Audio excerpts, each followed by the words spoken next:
Greetings and salutations, everyone. I hope everyone is doing well today. Today, I have a very strange Dogman experience to share with you. Before we jump into it, a couple links. As you know, I rely on Patreon, PayPal, channel membership, and the merch to help the channel to continue to grow and go. Links to Patreon, PayPal, and channel membership is in the description below. The merch is displayed directly under the video. Also, Dogman Frightening Encounters, Volume 1 through 3, the audiobook versions.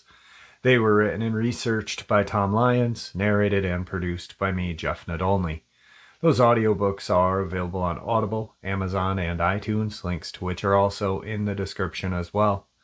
And finally, last but definitely not least, if you'd really like to help support this channel to continue to grow and go, simply subscribe. It does not cost you a cent. Click that like button, takes half a second. If you don't want to miss out on any of the informative uploads I put out daily, click that bell icon. And folks, please leave a comment. Why? Well, because all these things, they really do help this channel to continue to grow and go. And yes, folks, they definitely do matter. Now, everyone, I have taken far too much of your time. Let's jump into today's upload, shall we? Today's first encounter. When I was in 7th grade, I was outside with my dog in Tennessee, lying on a dirt mound, looking up at the clouds, just passing time. It was around 5:30 p.m. when my dog started to bark and pull at the leash. We lived in the countryside, so we had woods surrounding one half of our house. I tried hushing my beagle, but she persisted. I then stood up and looked in the direction she was looking to say, "Look, there isn't anything there." As I said that, a large black creature with a canine body sprinted out of the woods. This creature had thin fur that was so black it had a pearlescent hue, with almost a purple tint. The eyes were a mid-shade yellow, its legs were crooked backwards, and its hands were long and slender. It stood about 7 feet tall when standing on its hind legs. When it dropped to all fours, its back had an aggressive hunch, and it still maintained its fluid motion. Every step seemed pre-calculated. As it was sprinting, it tilted its head towards me as if it was aware of me, but couldn't be bothered by me being there. It then jumped over a 4-foot cattle fence without much difficulty. I'm a senior in high school now, and just last summer I had another experience. I was working with my father in his shed. He worked on motors and stuff. I had left my cell phone out in the shed. My friend was staying the night, so we headed back down to the shed when I realized I had left my phone there. It was about 10 o'clock, pitch black, about the same time of year as the previous encounter. We were standing outside in front of the shed trying to get the key into the keyhole when we heard a rustling in the brush in the woods. It was a very faint sound, like the breeze hitting the leaves. Both my friend and I heard it, so we turned our flashlights toward the brush, only to see a pitch-black shape standing in the light brush. The yellow eyes destroy my mind every time I recall the moment. My friend said, "Do you see that right?" By this time, I was already sprinting toward the house. Seeing this creature and knowing how it was just watching us tore my mind apart. It was so silent, I had a mental breakdown as soon as I got back to the house. I've never had such an intense reaction to anything. From then on, every time I went into the woods, I felt like something was watching me. I know this sounds crazy, and I get that. I struggle with telling anyone, and this is the first time I have reached out to share this experience with the public. Today's second encounter. For some backstory, I've always been in touch with the supernatural ever since I was a baby. My mother told me that I saw, heard, and knew things that I shouldn't have.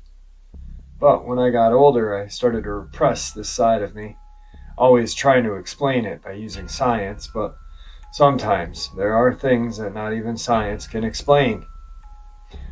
From when I was 13 to 17, I lived in a house out in the countryside of Sweden. The house and what happened is a whole different story.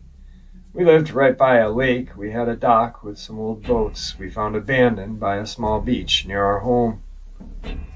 During the summer, people would go boating and fishing. The Swedish name for this lake is Gravlängen, which roughly translates to long grave. It's rumored by the locals that back in the day, they used to dump bodies in the lake. I've tried researching this, but found no written document of this ever happening, so it's hard to say if it's true. Half Island, where we lived, a pretty big one covered in a dense forest. This is where I and many others have experienced many strange events. The forest is divided into two parts, each with its own trail that forks from a dirt parking lot. There's a field that divides the two parts. It was sort of like a shallow bog, and there's a big dead tree that stands alone.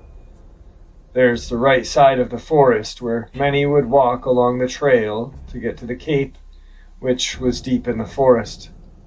My brother and I would often play and do kid stuff on the right side of the forest. Both of us have witnessed strange things happening there.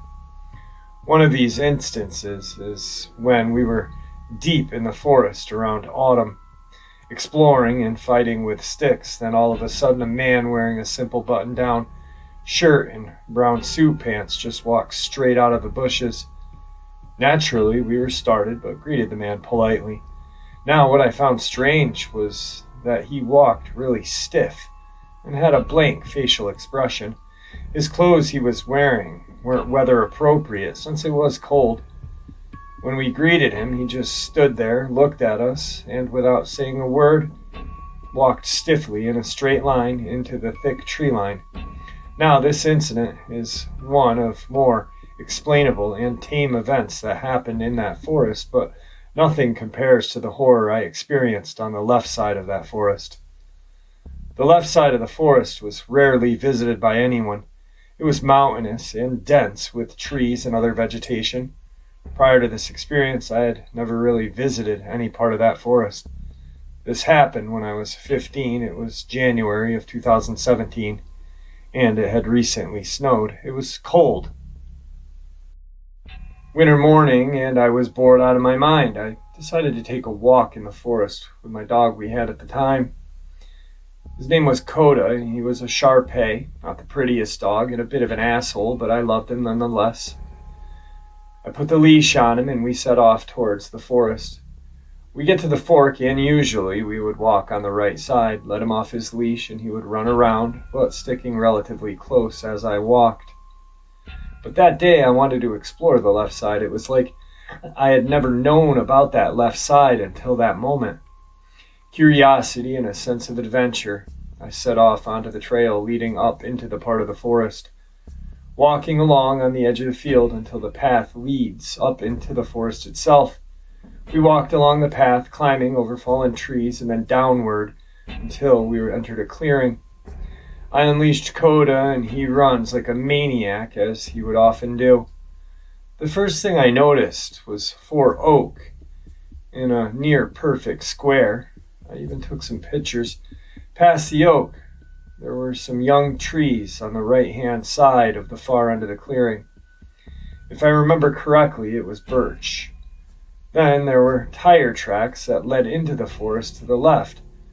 How could a car get there is the mystery to me, but I followed them since the trail had ended. As I walk into the tree line where the tires were heading, I noticed an archway formed by fallen trees. As I walked along this quote-unquote road, there was a fallen hunting tower. It was covered in moss and seemed to have been there for a very long time. I kept going until I eventually ended up at a shoreline, and there I sat for a while reading a book as Koda was doing his dog stuff. After a while I noticed it was getting late, and since it was winter, I had a bit over an hour of daylight left. Since it was only a 15-minute walk out of the forest, I was pretty relaxed and would make it home way before sunset. So I called for Coda and we set off.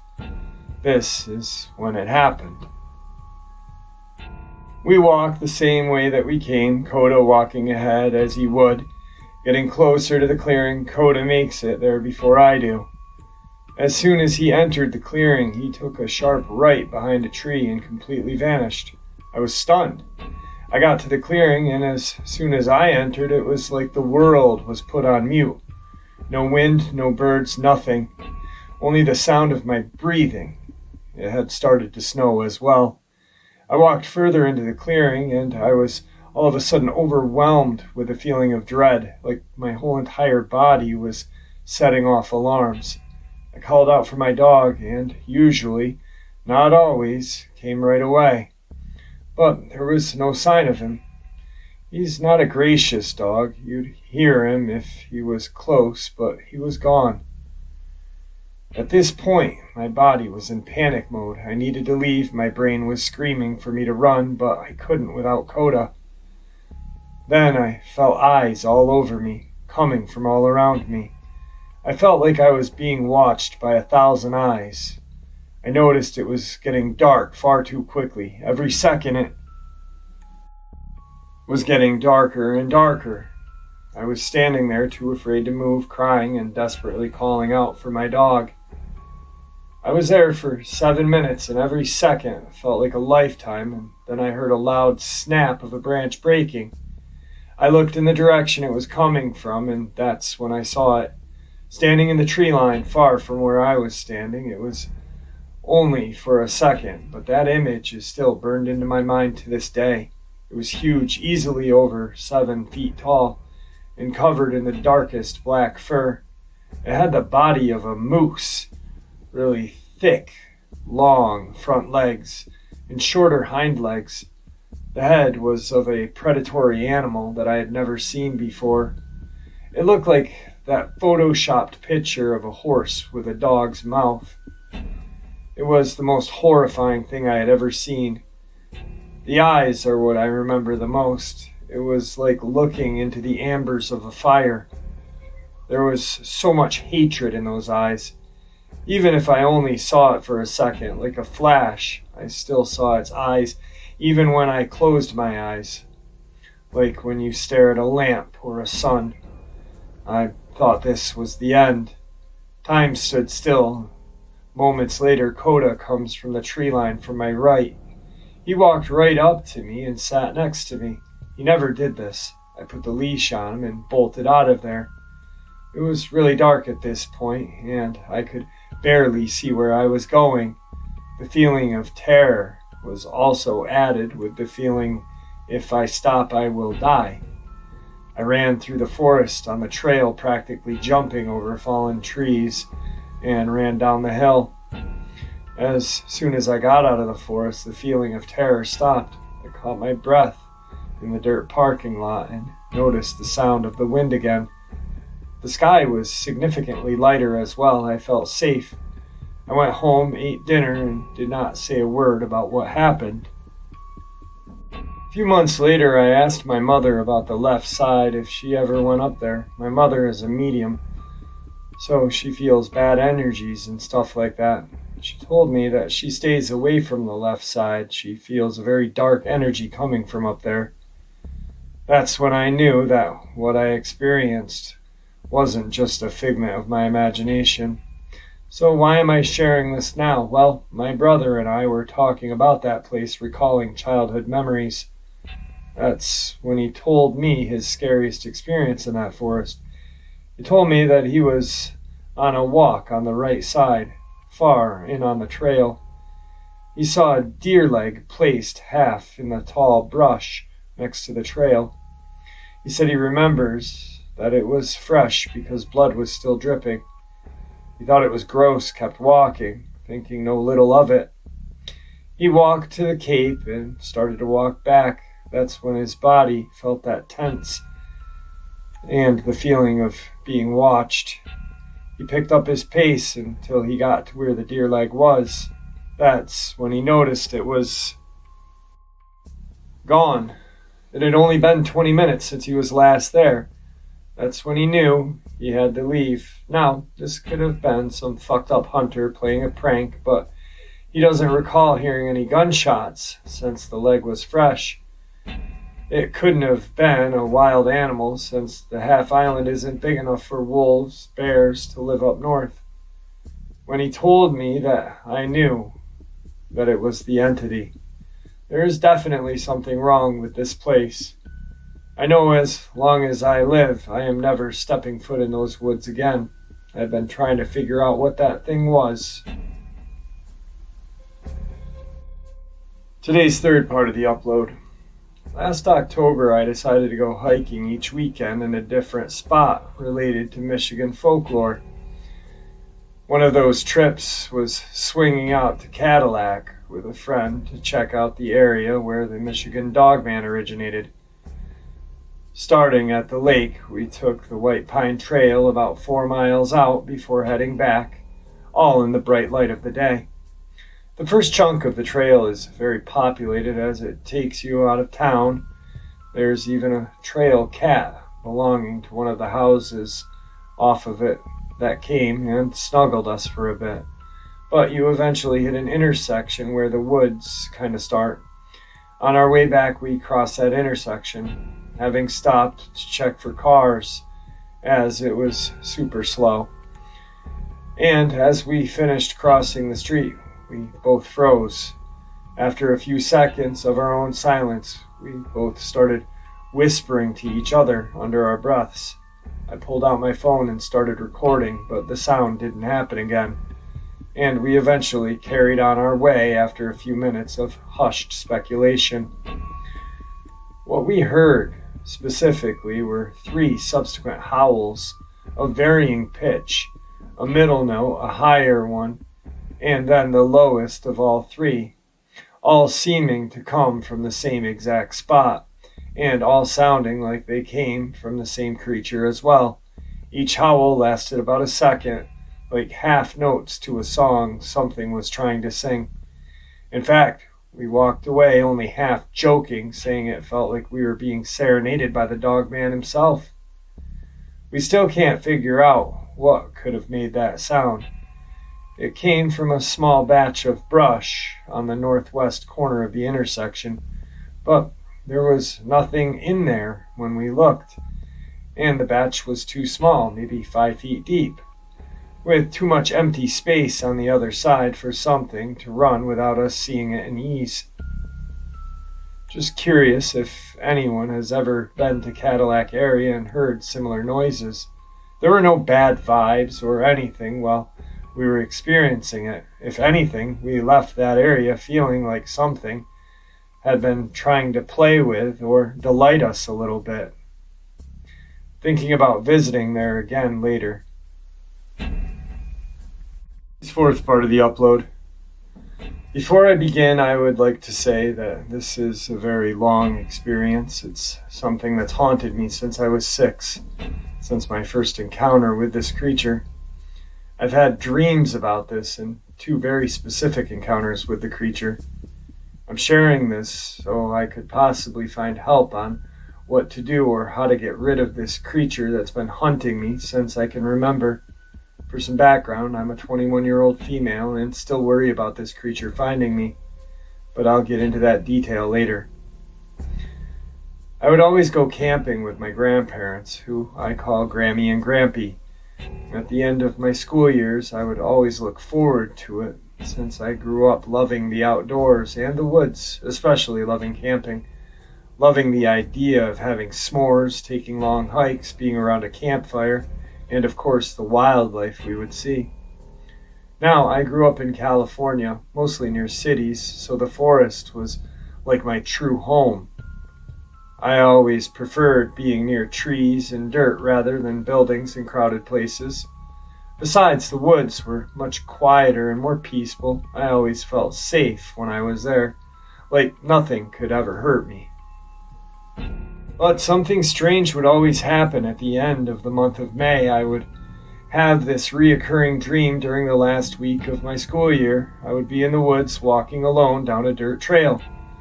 The woods were always strangely quiet. I would continue to walk this path until I saw this red fox poke its head from behind a tree.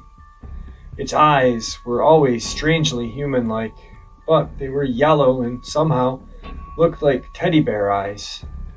and it would just stare at me. It wouldn't make a sound at all. It would just watch me. Usually in my dream, I would go up and pet it, making the fox family make a noise, usually a soft growl. Then I would continue walking, and it would follow me. The first time I would have this dream was when I was actually around 5, and it lasted until I was perhaps 11. Over the years, it would be the same exact thing. I would walk into the woods, find this fox, pet it, then continue my hike with it alongside of me. But about having this dream for the 4th time, it would start to walk behind me. That's when I started to feel uneasy about this fox. I could hear it making odd noises, but every time I went back to look, it was just walking like nothing was wrong, even somehow giving me a smile.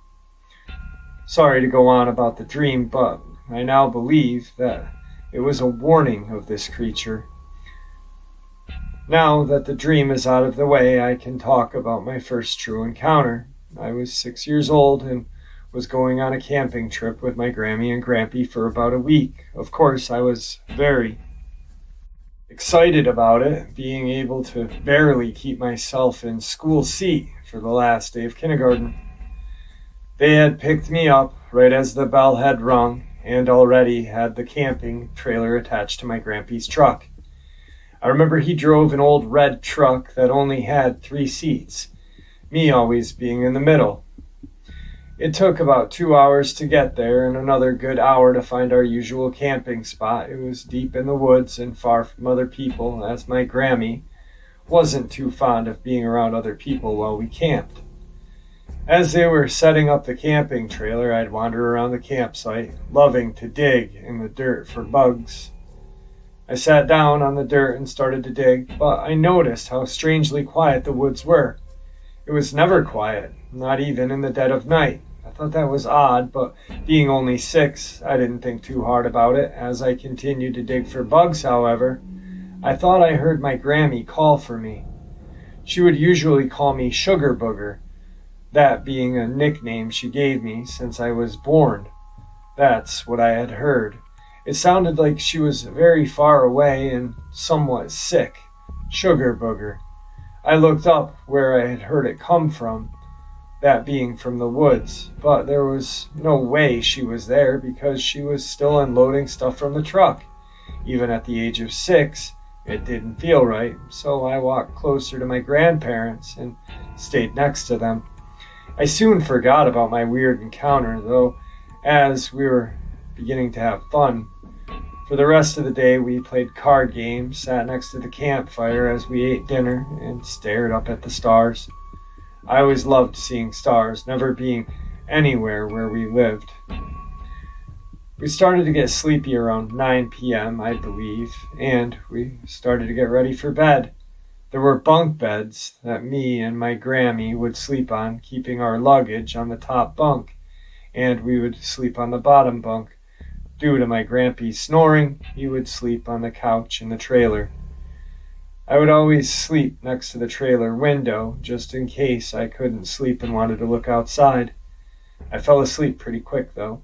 That being the last day of school and all, I was pretty exhausted. I remember waking up maybe hours later. It was pitch black outside. It wasn't weird for me to wake up late at night, since I always had sleeping issues. I rolled onto my side, trying to fall back to sleep, until I heard Sugar Booger. My eyes immediately shot open as I heard my nickname being spoken, but I knew it wasn't either my grandparents. They were both asleep, and never were known to sleep talk before. I started to get this horrible feeling in my gut, like whatever I was hearing wanted to really hurt me. Even at the age of 6, I knew this was not normal. Then I started to hear tapping at the trailer window. It was soft, but loud enough for me to hear it. Tap, tap, tap. I just sat there, frozen in fear. I was trying to just brush it off as tree branches or rain, but I just knew it wasn't. I could tell that it was really someone or something tapping on the window. I decided to be brave and look.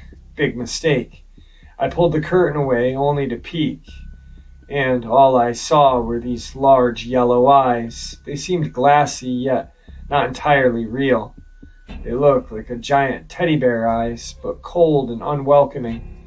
I remember in that moment I panicked and quickly closed the curtain back up. I then hid under the blanket, that being the only thing I knew what to do when I saw a monster. I could feel tears falling down my face. I had never been so terrified in my life. I just curled up into my Grammy's side and clung to her all night. That damn tapping only got louder and more persistent throughout the night. I don't remember falling asleep, but somehow I did. I do remember my Grampy waking me up around noon, saying, how if I got up quick enough, we could still go fishing. I honestly didn't want to leave the trailer at all, terrified that whatever I saw that night before would be out there. I did eventually go outside, but I was constantly looking around, horrified that whatever saw me last night would get me. My Grammy immediately knew I was scared and pulled me into a hug when she saw, asking me what was wrong. I did tell her what I saw and heard, and surprisingly, she believed me. Next thing I knew, she was telling my Grampy that we were moving campsites. It took a bit to convince him, but he did eventually start to pack up and hook the trailer onto his truck. I was put into the truck so I could properly sleep, but I just couldn't. I kept feeling that I was being watched, thinking that every little noise was the thing I saw, that if I closed my eyes even for a second it would get me. My Grammy wasn't too far from me when I heard it again, but this time it was my actual name, Aaliyah. At that moment I had never seen my Grammy move so fast. She looked into the brush where we heard it, then to me. She then got into the truck with me and pulled me into a tight, protective hug. I began to cry all over again, telling her how I just wanted to go back home. That's when my Grampy got in the truck as well. And since I was sobbing so hard to the point I was coughing, he agreed we'd go home. We started to head out of the campsite, still hurt that this trip had been ruined by something, but I still didn't know what. That's when something in my head told me to look back. I slowly did, feeling an ice-cold fear wash over me as I saw something. A red fox sitting in the middle of the campsite, sitting there with large yellow eyes. The same red fox of my dream, somehow curling its lips into an eerie smile. After that encounter, we never did go back to that campsite. We did continue to camp, but in a more populated area.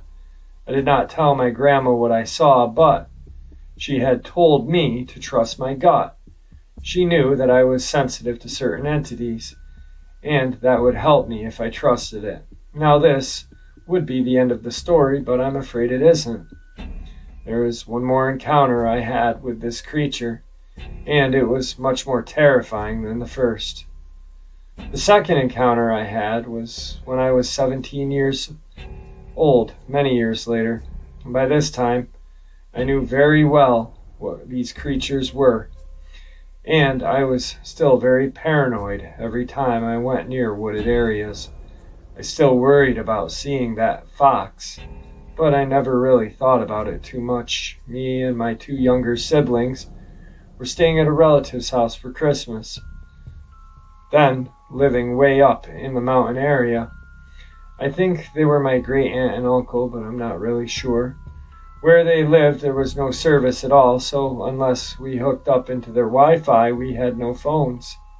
I didn't mind the house, still loving the woods no matter what happened, although at night I hated how they didn't close the window curtains, making it easy for anything outside to see us. But I did feel safe while inside the house, knowing that they would not let anything hurt us. Luckily, it didn't snow where they lived, so we could go outside and run around. They always had this beautiful black lab, being about a year old, named Pam.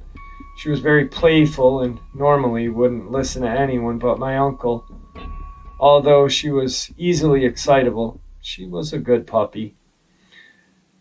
One of the days we were there, my little sister and our aunt went out to the store for a nice girl's day. Although I'm a girl, I wanted to go hiking with my uncle and my brother. We left pretty early since the hike we were doing was 4 hours of walking into town. It was a really chilly morning, but since we were doing so much walking, it felt great. We also decided to take Pam, it being a good way for her to get her exercise and have some fun. About maybe an hour into our walk, I started to slow down a bit, wanting to enjoy the beautiful forest. It was so peaceful. I could have honestly stayed there, but as we continued to walk, I started to feel something odd. I noticed how quiet the forest had suddenly become. Hearing only our footsteps and my brother talking to our uncle, Pam noticed it as well, her ears going straight up and growling softly. I started to pick up my pace to get next to my brother, worried that possibly a coyote or a mountain lion were nearby. I knew, though, that they wouldn't be out at this time.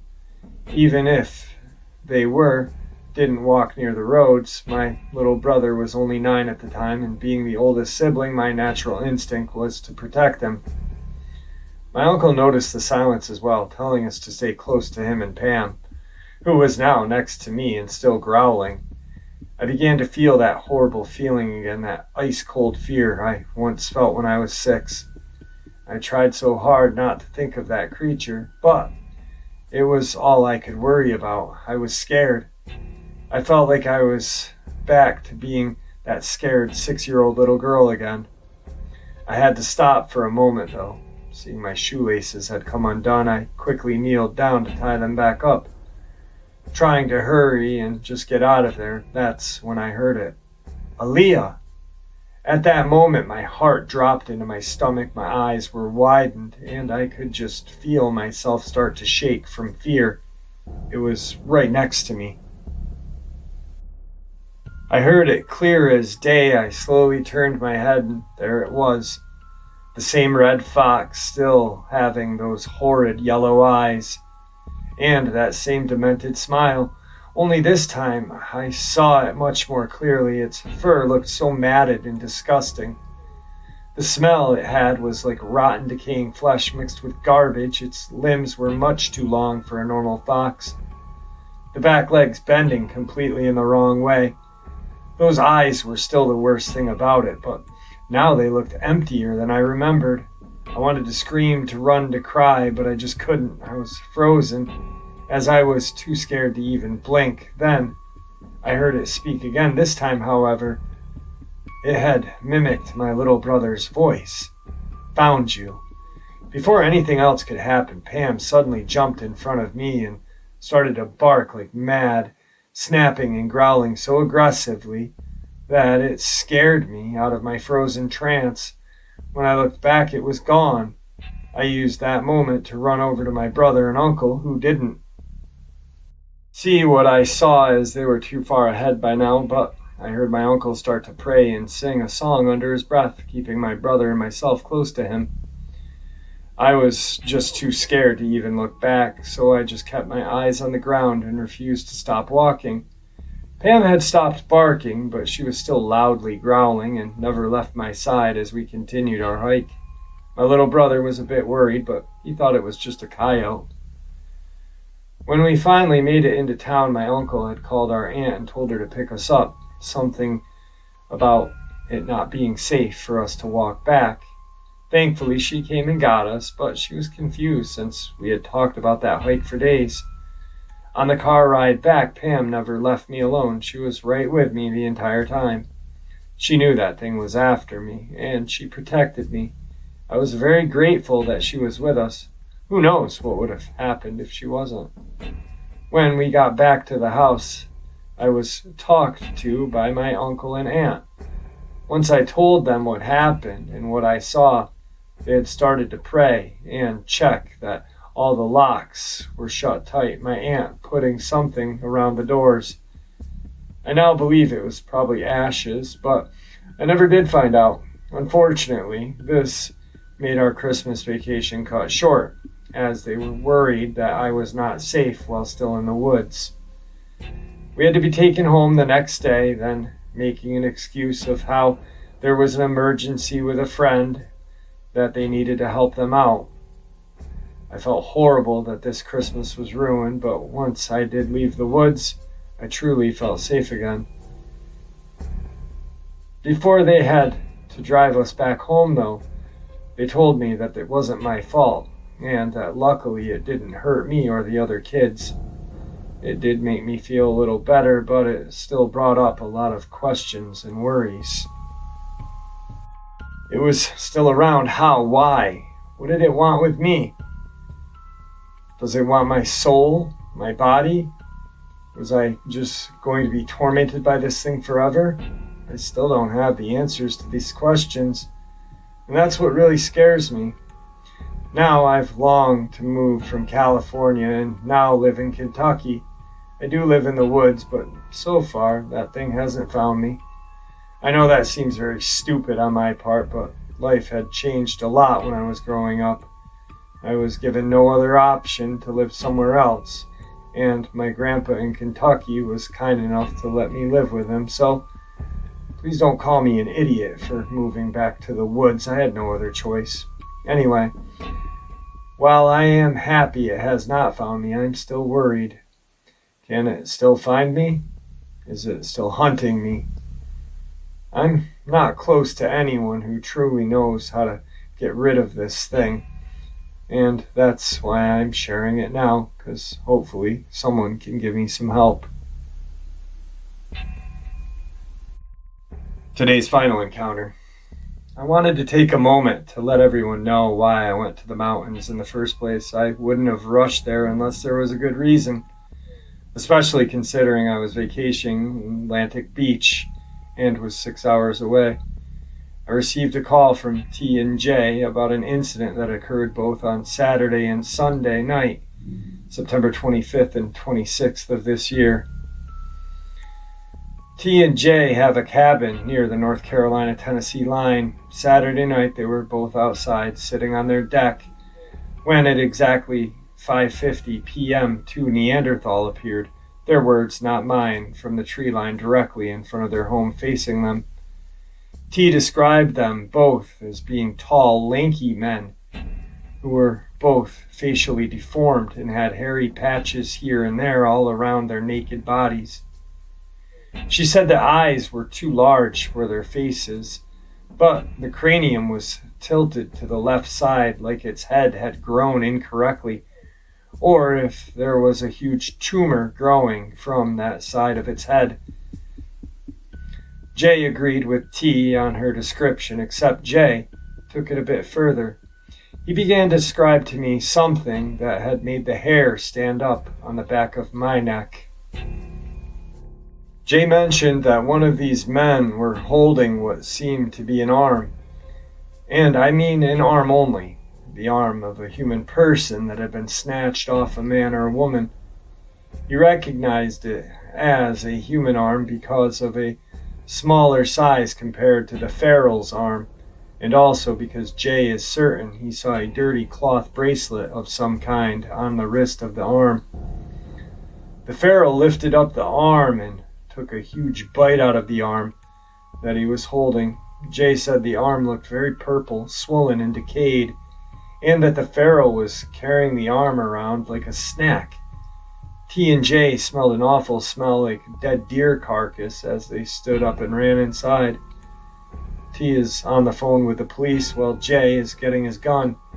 Jay ran back outside to shoot, but both feral men were gone. But he saw some limbs of the trees still moving. T's on the phone with the police and is having a hard time explaining to the 911 operator what they saw. Other than the flight of these two monsters that had appeared in the woods, they had concerns about the human arm and felt it was very pertinent for the police to know. Long story short, two officers came and they found nothing. The officers didn't quite believe them, but they agreed to search the area. Then Sunday came and T and J attended church. T explained to me that while at church, she asked for a special prayer over her home and property, and explained to the pastor that her and her husband felt like their home was being attacked by Satan, and left it at that. And after church, they returned to their cabin along with their 2 daughters and their spouses and their 2 grandchildren. T and J explained to their adult kids what had happened the night before, and exclaimed that she would rather the grandkids not play outside. The day continued on as normal until 8 p.m., not quite dark. Jay's outside with the 2 son-in-laws when out of nowhere they all smelled the awful smell. They were all startled when a huge flock of birds rushed from the tree line, followed by 15 to 20 frogs leaping in a rush away from the woods. A family of deer suddenly jumped from the corner of the property, heading toward the back of the house into the other side of the forest. The animals were running from something. Then something in the trees moves and grabs their attention. They see a creature standing watching them. It's just standing there looking. This time the creature is described as 6-foot tall, deformed man with huge shoulders, covered in mud and dirt, long black hair, evil face with white cloudy eyes. Its hands were a dirty burlap sack, like a potato sack, that appeared to have something heavy in it. As they were staring at this creature, completely unable to move in shock, T walks outside. She noticed the birds from the kitchen window and wanted to see what was going on. She sees all 3 men staring straight ahead in the woods, completely still, glances up, and that's when she sees it as well. She said she felt the most evil presence she had ever felt, and worse than the night before. The creature only stared at them all, not moving an inch. It looked unreal, like a wax figure. No birds chirping, no sounds from the wood whatsoever. They said the silence and still from the forest was just as scary as seeing the creature. T, frustrated and terrified, yells for it to go away. Everyone is in a panic mode, and they all go back into the house. One of the sons-in-laws, Jay, grabs his cell phone to take a pic, and Jay grabs his gun. Once again, when they return outside, the creature is gone, but the awful smell remained. Interesting fact, the Cherokee simply know it's feral people and consider them evil, part creature, part human. Wow. All right, folks. I hope you guys enjoyed that upload. Very frightening. Guys, thank you for supporting the channel. Your support is honestly what makes this channel special and what continues for it to grow and go. Please, everyone, stay safe, happy, healthy, and ever vigilant, keeping an eye on our children, our pets, our family, and friends. These creatures are real. They are out there, and they are dangerous. Share this information with the people you love and care about, and it may just help save their lives someday. Until next time, never stop asking questions and never stop searching for answers.